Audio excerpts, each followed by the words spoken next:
Hey fellow warriors, how's it going? Sarah here. A new view, more relaxing view, so I feel like we can get a little bit more intimate or close as far as the hard discussion of depression and anxiety, and some ways that help me get through it. Let's be clear, it's not anything you can ever just get over, and there's no one size fits all, so it's different for everybody. So take what I have to say and make it work for you, because what works for me may not be the same exact way for you. In fact, it likely isn't. So just take the bits and pieces that work and push aside what doesn't, because that's okay. Everyone's different. So today I want to talk about the self-care, self-love, self-soothing that really helps us get through those hard emotions and get through just sometimes moment to moment, and how to encourage us along the way. So I myself have taken DBT, and that has helped me quite a bit. It stands for dialectical behavioral therapy, and that was a pivotal point in my journey, but ultimately it wasn't the final turning point. So just be patient. Even though it doesn't work one day, it might work out a next day, or it may take a few years to finally click into your system, because that's what it did for me. So what I have done is taken some different skills that definitely worked for me through DBT, and how I incorporate them and kind of twist them to work for me. Because again, it's different for everybody. And just one kind of tip or advice: if you want more information that may be in different wording, you can always check Pinterest. That's where I find a ton of my stuff. Otherwise, Marsha Linehan is the author of the DBT book, and I believe you can buy it on like Amazon and different bookstores or whatnot. I'm not sure if Barnes and Noble does, but I've seen it on Amazon. So one of the things I like to do is build a mental toolbox. And this isn't necessarily like a visual or a hard thing where you can just be like, oh, I'm going to take this out. You have to be able to take it out of kind of like your mental filing cabinet. So in my mental toolbox, I use a few different things. So I use my 5 senses, and then I use a skill called accepts, ACCEPTS, and another skill called improve, IMPROVE. So I'm going to talk about those 3 things today. I first want to just clarify a couple of things. One, your body is like a collector's car edition, okay? It's been through a lot. So be sure to give yourself a lot of grace, because every day is different. We need to be patient. Every day may be a different skill, maybe a different emotion. Heck, it can even be multiple points in the day, right? We can definitely have that roller coaster.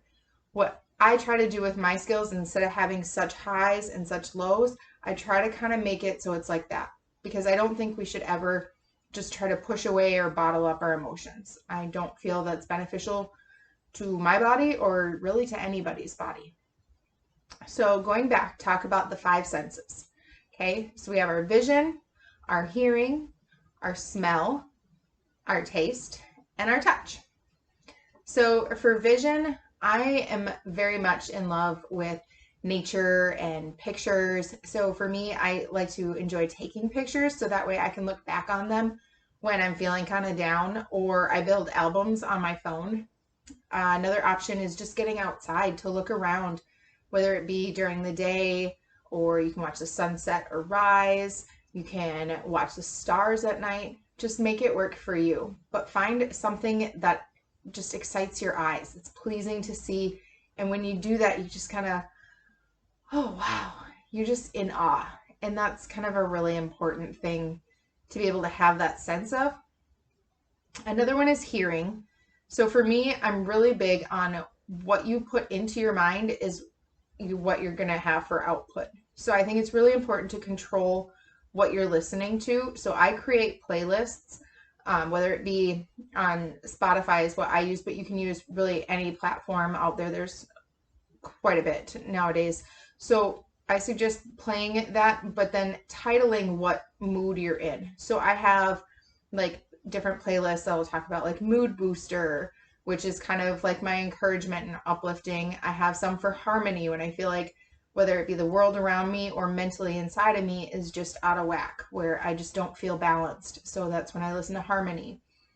sometimes I'm just in a singing mood, and so I'll pull up musicals. Or my point of that is find something that you can make work for whatever mood you'd be in. And some playlists might have more than like the same song on it, and that's okay, because different songs can speak to us for different emotions, and it's really important that we cover all our bases. But it's really helpful to have it pre-planned, because I'm finding when I'm either super anxious and like can't stop my mind from running so fast, or I'm super depressed where I'm just sad and low and I just can't think. Either way, at those moments, I'm not in any wise mindset to be able to be like, oh, I need this. I have to have it pre-ready for me, because in the moment, it's really hard when you're stuck to be able to logically think of what you need.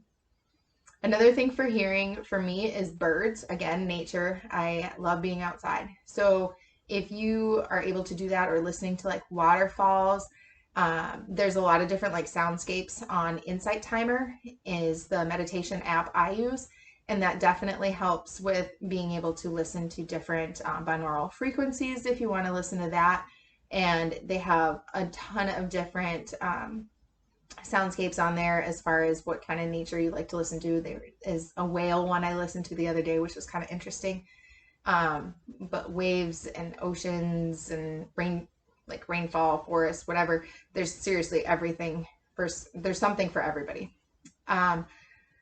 And I also think meditations can go under hearing if you do a guided one, or if you're able to just listen to the sound and kind of mentally get yourself through it. But when I'm stuck, I need someone to help me get through it because my mind doesn't think right. So there's some guided ones on there as short as like 2 minutes, just to kind of like snap that thinking to get you over that moment.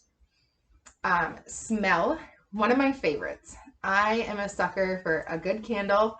I think I've bought 2 new candles in the past week, so it's a thing.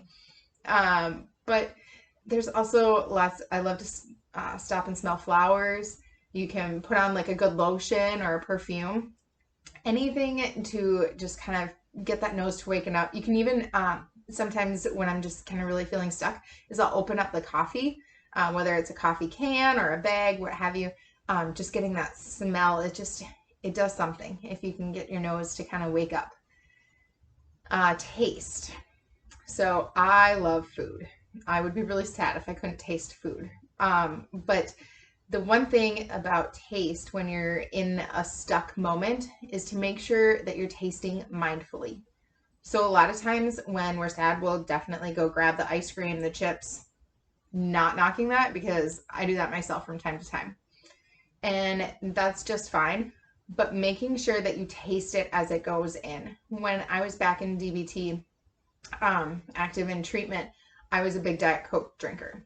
Nowadays, I would definitely not promote Diet Coke or any pop, really, just 'cause I think that it's a lot better without. But the purpose of the Diet Coke was the bubbles. And so now I drink sparkling water, which I don't care what brand you drink. I just think it's definitely beneficial. I just have to make sure there's no aspartame in there. I'll get later on throughout our journey explaining about the aspartame importance to pay attention to. But for now, just try to find something without aspartame. But sparkling water is so good. But the biggest thing for me is that I have to make sure I'm feeling the bubbles as they go down my throat. Same goes for anything you're drinking or eating, making sure you're feeling it mindfully as you're swallowing. And even as it hits your taste buds, think of whether it's something sweet or sour or spicy. Make sure you're paying attention to how it feels in your mouth. Last but not least is touch. I love soft, fuzzy blankets. This has like the Sherpa on one side and the fleece on the other. I love comfy blankets. I love comfy clothes. So whether or not this means you're in a stuck moment and you just want to go put on your good comfy sweats, you do that, because I definitely have my comfy sweats. And my family knows when I have those on, I just want to chill. I don't want to do anything that's going to let my mind work, because I just need to mentally decompress. So find something. Another option for touch could be a shower or a bath. And then as you're in there, kind of doing like a mental visualization of showering and cleaning the dirt and the stress off of you. And as the water goes down the drain, you can literally actually say, goodbye, stress, and just kind of mentally make it work for you. So the next skill I want to talk about is called accepts. And again, that's ACCEPTS. So it stands for activities. So get out and do something. When we're stuck, it's really important that we kind of basically give ourselves that push, right? And oftentimes we're like, nope, that's the furthest thing that I want to do. And that's actually when you need it the most. So getting yourself to do something opposite of what you feel. Another thing is contributing, because when you are feeling grateful for giving back to somebody else, it's actually like impossible to be super depressed. I'm not saying you won't feel sad, because trust me, I do still feel sad at times. But when I'm giving back to somebody else or doing something for someone else, it just gives me a sense of joy and kind of tricks my mind, even if it's just for a minute. So give back to somebody else, whether it's just sending someone some funny memes because you know they're stressed out or sad, and just to get them to laugh, because that can help distract them as well. And that's the whole purpose of these accepts skills, is to distract. So give back and contribute. Another one is emotions. The key with emotions is kind of like activities where you want to do something, but you want to do something that's going to stir up a different emotion. So if you're feeling sad, you're probably going to want to put on a movie that's super funny, like a comedy. My favorite is Tommy Boy. Or you can put on like a funny comedian. You could just do something that will bring you a lot of joy. But then also, if you're feeling angry, you're going to want to do something that's going to bring you some more joy and some happiness. So you want to basically kind of counter them out, so that way you feel a little bit more balanced in the end. Now, pushing away is what P stands for, but I have a big disclaimer on this, because as I said before, I don't think that you should bottle anything up or completely push it away. My thought of how I interpret pushing away is like a mental wall, and you just put that wall up temporarily, because I do think you have to go back and address what the core, whether it was an emotion or the feeling, what stirred up, right? I do think that it needs to be dealt with, because if we just push things away forever, they're not going to be addressed. So I would definitely just make sure you put up that temporary wall and be like, nope, not right now. I'm going to go do this instead. You can stay over there. But then making sure when you're in a wiser mind and you're mentally able to handle it, go back to that thing and address it. Thoughts. So with thoughts, you definitely want to, again, counteract. So if you're thinking something super sad, then counteract and find the happiness and find the joy, whether you're listening to something, or you can mentally kind of trick yourself to think something else, or you go on to meditations or anything like that. And then sensations is basically doing the 5 senses, right? Where we kind of feel our different sensations, whether it's the vision, hearing, smell, taste, and touch. We are working through our senses to be able to experience things, because if you're paying attention to the sensations, you're definitely going to be distracted than what was causing the pain initially. So next, we are going to talk about improve, which is imagery, meaning, prayer, relaxing, one thing in the moment, vacation, and encouragement. So with imagery, it's really important to find a better place than the painful spot that you're at right now. So it could be something like you're building up this calm but fantasy world where you just dream of everything working just right. It could be whether you take yourself to a beach and you just like literally imagine yourself sitting in just something super joyful. Whether you can get there or not, you just imagine yourself there. And really working on your breathing when you do that. Meaning, so this is kind of like how I guess I've taken my life but it took me a long time. So be patient with yourselves, that you find the positive in the pain, right? I've heard, make your mess your message, make your pain your passion. But what it is you want to find positive in the pain. So no matter what's hurting you, whether it's like an internal emotion or there's something external going on, whether a family member is sick or something like that, find the positive in that. So whether it's, say someone's sick, you want to find the emotion that you feel when you're around that person when they weren't sick, or when maybe a special memory together or something like that, or when you're going through an internal struggle. Think of something that was really inspiring to you, whether it was like a special moment you had that you were super proud of yourself or what have you. Just find meaning and by finding the positive in your pain in that moment, so that way you can be proud of yourself. Now the next one is prayer, and I don't want to get super religious on either way, because I don't think it matters what your religion or your beliefs are. I feel that whether you're praying or just asking the universe for guidance, whatever it is, just make it work for you. But basically the main thing of this is just asking some sort of being outside yourself to ask for strength and to help you get through that. The next is relaxing, which again goes back to the 5 senses. So if you haven't noticed, getting in touch with your 5 senses and finding what works for each of them is huge, whether it's improving the moment or distracting yourself or just frankly to get by. It's really important to be in touch with those. So find some options and find maybe 2 to 3 for each sensation. The next thing is one thing in the moment, and this has been how I've been pretty much getting by this last week. So again, you want to put all of your attention, kind of like I was saying with taste, you want to put all your attention on the sensations on your tongue or as it goes down your throat. This is for anything like even outside of taste. This is just being in the moment to do one thing and give your attention to that one thing and that one thing only.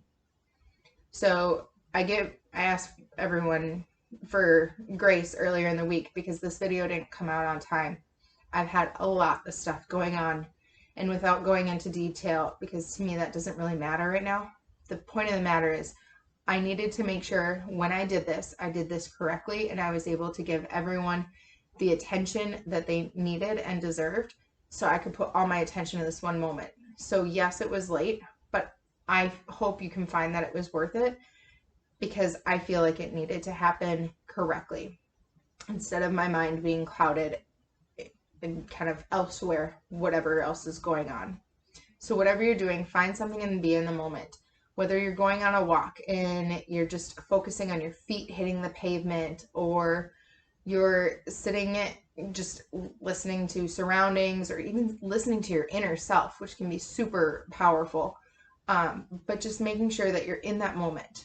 Another one for me to kind of snap me out of anything is when I'm cooking.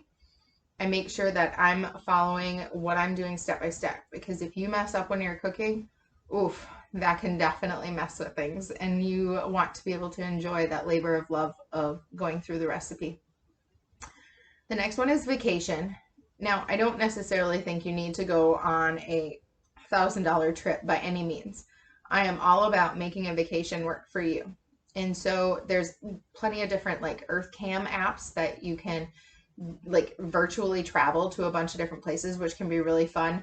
I know my husband and I will put like a beach destination because we love the beach, and so we'll put that on, and we actually brought lawn chairs and sat in front of our TV and pretended we were sitting at the beach. So you could do that virtually.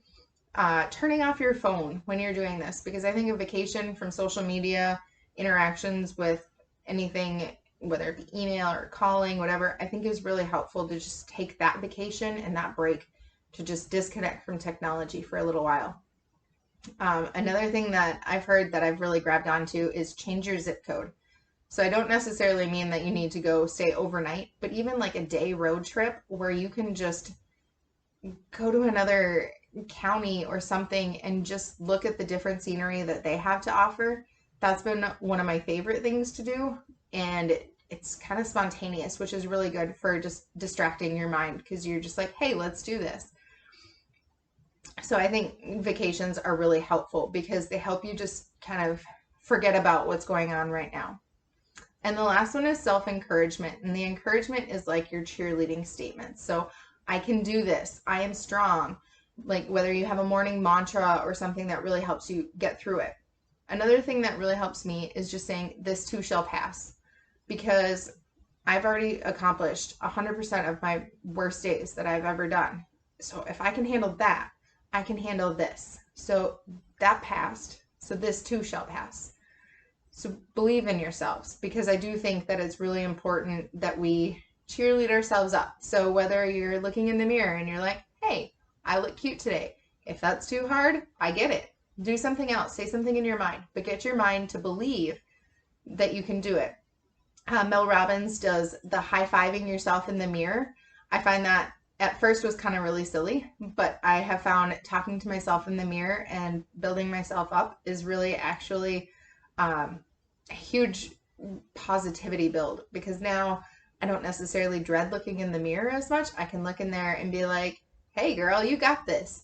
And every time I look in the mirror, I'm either mentally or I've actually spoken out loud to myself too, because sometimes I just need to make sure that I'm like hearing it, not just mentally hearing it. I'm actually absorbing it. So again, I talked about a lot of different stuff today. I'll write a little bit in the description so that way you can kind of create the notes and take some tips and make it work for you. But again, be patient with yourself, because every day, every moment is different, and it's okay to struggle, but you can survive it. I believe in you. Peace and love, warriors. Until next time.